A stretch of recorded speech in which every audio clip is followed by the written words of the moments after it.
Бәріңізге сәлем достар, сіздермен Куинсая. Я білем, видео ұзақ шықпай кетті, бірақ сіздердің көп қойған маған сұрақтарыңызға, яғни видео қашан шығады деген сұрақтарыңызға жауап, видео шықты.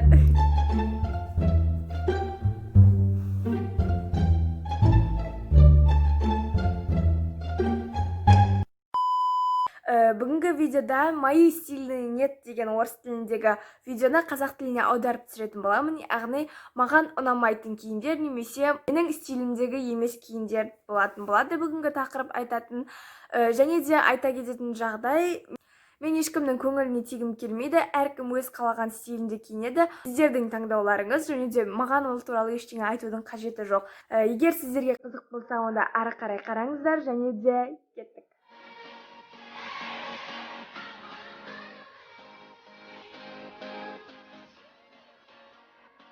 Ұнамайтын киімдерді біз астынан бастайық, астынан жоғары қарай, яғни бірінші аяқ киімдерден бастайық. Аяқ киімдерден бірінші маған ұнамайтыны өте биік өкшелі аяқ киімдер. Яғни каблук прям өте үлкен, маған мүлдем ұнамайды. Мен мүлдем биік өкше аяқ киім кие алмаймын. Кисем онда да надан аспайды. Осындай көлемнен аспайды. Мен одан артыққа жүре алмаймын, және де мен оларды кисем бір жарты сағат 20 минут болатын мерекелерге, іс-шараларға ғана кием. Оның өзінде мені заставлять етеді. Ұзын көйлек киген кезде әрине кию керек болады, олар көрінбей тұратын болғандықтан. Ал қысқа көйлекпен киген ол мен үшін өте жаман болып көрінеді. Мысалы, мен осындай аяқ киімдерді мүлдем кие алмаймын. Маған ұнамайтын аяқ киімдер етіктер. Яғни биік өкшелі аяқ киімдерге жатады оларда. Маған мамам каждый раз, может, етік алармыз, биік өкше емес, шайтабан болсын, етік алармыз деп айтады. Бірақ білесіздер ме, маған мүлдем ұнамайды. Маған лучше кроссовка сияқты модельдегі аяқ киімдер больше ұнайды. Яғни мен более комфортты, қатты жақсы көремін. Мүлдем ұнатпаймын. Мүлдем ешқашан етік кимеймін. Мен оны уже айттым, және де айтып келе жатырмын. Мама, мені қинамашы, пожалуйста. Мен мынандайларды кие алмаймын енді. Шыны керек айтайын ба, маған барлық етіктер әдемі, қымбат, ойбай, Гуччи, Мучи, Луи Виттонның етігі болса да, маған түрі осылай көрінеді. Жоқ, серьезно, барлық етіктердің түрі осылай көрінеді. И давайте все вместе. Келесі ол аяқ киімдерден кейін джинсыға көшейік.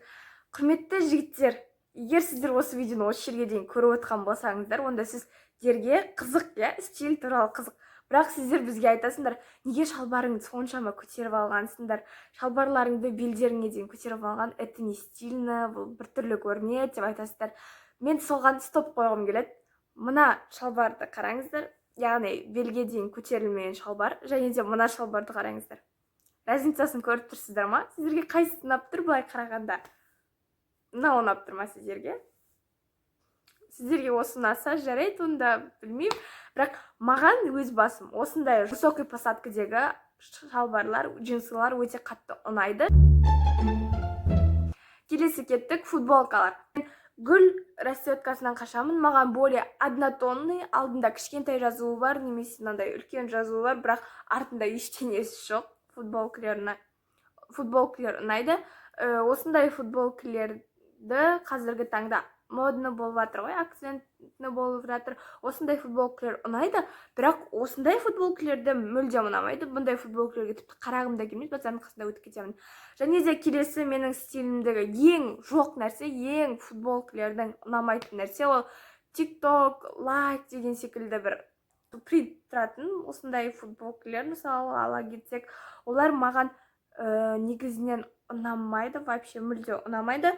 Бірақ егер осы футболкамен, яғни TikTok деген жазуы бар футболкамен TikTok түсіретін болсаңыздар, ол жақсы, тек 1-2 видеоға ол күшті идея, керемет.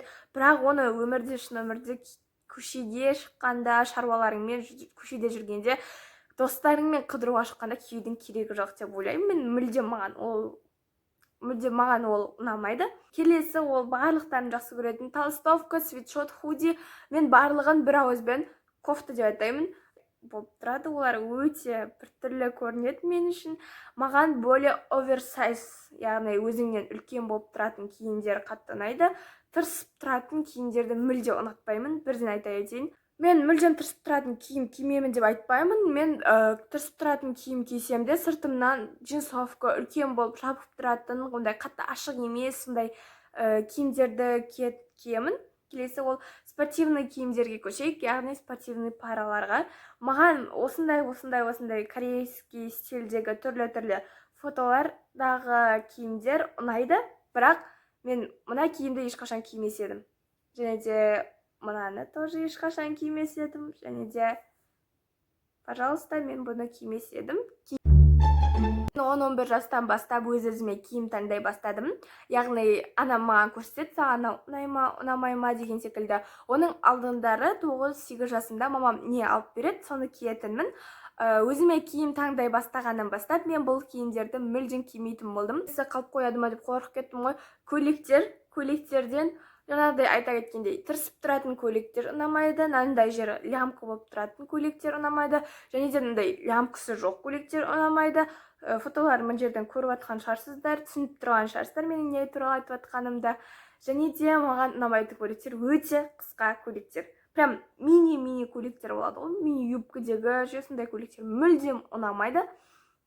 Және де келесі маған ұнамайтын көйлектердің бірі ол гүл, принті гүл. Жоқ, мынандай гүлдер, осындай гүлдер әдемі, оларға қолдаймын, мен оларды жақсы көрем, әдемі көрінеді қыздарды, бірақ мынау ол енді жоқ. Рахмет, керек емес.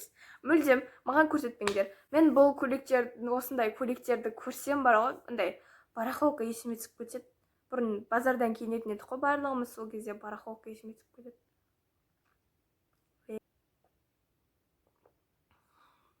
Маған ұнамайтын заттарды осы көйлектермен аяқтайық. Егер сіздерге видео ұнаған болса, онда лайк басыңыздар, комментарий жазыңыздар. Міндетті түрде менің қай киіміме қосылмайсыздар, қосыласыздар, сол туралы жаза кетсеңіздер. Және де сіздерге қай киім қаттырақ ұнады, яғни менің ұнататын заттарымды осында көрсеткен заттарымнан қайсы көбірек ұнады, қайсы көрсеткен заттарымнан мүлде сіздерге ұнамайды, сіздерді кимейсіздер, сол туралы жаза кетсеңіздер.